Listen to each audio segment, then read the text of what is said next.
welcome to our conuco. Let's talk about lettuce today. So I've been planting lettuce for a few years now. I really love it. I eat a lot of salads in the summertime, so I never have to buy lettuce once I plant it. So I'm gonna bring you over to where we planted the lettuce, and then I'm gonna give you some tips about what not to do.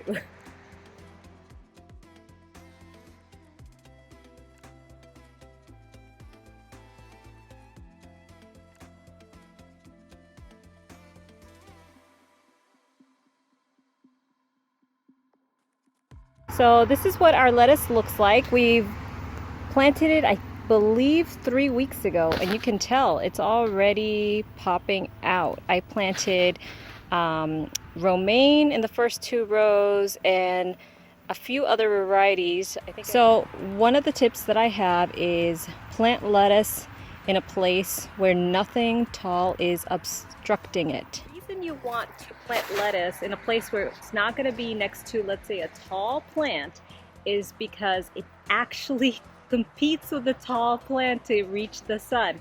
So a couple of years ago in our old smaller conuco, I planted a bunch of tomatoes next to the lettuce.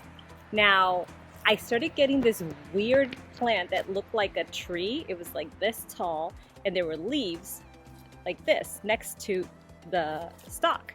And I thought, that's weird. I don't remember planting anything that looks like that. It was actually lettuce. It grew like a tree with a hard stalk and had leaves on the sides. Oops, I think there's a bee near me. Okay, let's start again. So it was actually the lettuce that grew like a tree. The stalk got really thick.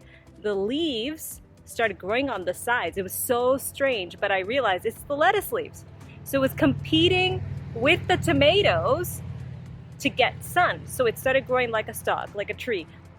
Didn't get the nice kind of bunch of lettuce leaves that I wanted, but lesson learned, don't plant lettuce next to a tall plant because it'll grow very strangely for you. You won't get as many leaves.